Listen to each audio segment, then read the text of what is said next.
ایکم روژا ویستوالا نوروزا آکریه. او ویستوالا 10 بشان لخود گرید. هم بر همین نافخوی و کارن دستی و همی شویرین جهن شینواری و گریدانا کنسرتا هنری. براستی من تشته خوینه و فیستیواله تشته من همی کالتوریا گالک جورن خورنه خرق کلاپورینه ترشکا بریانیا کفت کت حلبنا کودانا همی جورت کودانا دور کت گوشتینا دور کت کنجینا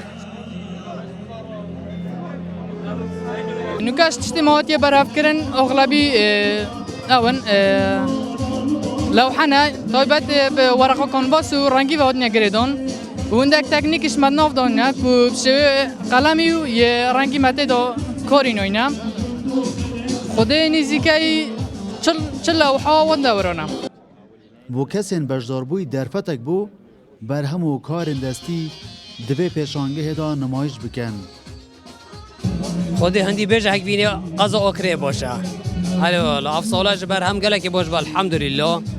هک بینیش تو بینی هک بینی که جانه هک بینی که اصلیه و همیشون آکره خدمت کن. همیشون بین نوف عرض چیای بین نوف چیای دو خدمت کن دو هک بینی ما سرشتی بید. سه رجاء بیستوالا لآکره دی بردامی هبید. ایکم نوروز بیبی رنگی کار بو رجاء آگری و سرسالا کردی دهتا کرن. ابخو هر وقتی سالی چوی رفبریار و شنبیلی هنری الآکره رف رسم آنگو نوروز آکره دستاس کن. افسالا جوازی هنه او جیما کرنا سه روش کو روزو 83 دست پید کتن حتی 23 83 وقتی ابرو مدیتی کو جمهور کوچالوکیان الگوراپونو سرگیری هات نمایش کردن کو جمهور کو پیشانگین فوتوگرافی بوین شینواری ین دیروکی ین قطابخانه ین دیروکا خوندن الآکره ین سروشت آکره نوروز آکره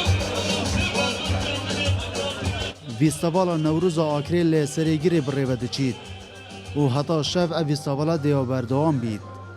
ایک جه اگر این سازانا وی ویستواله راکشانا سرنجا گشتیارانا بو حاتنا او واجره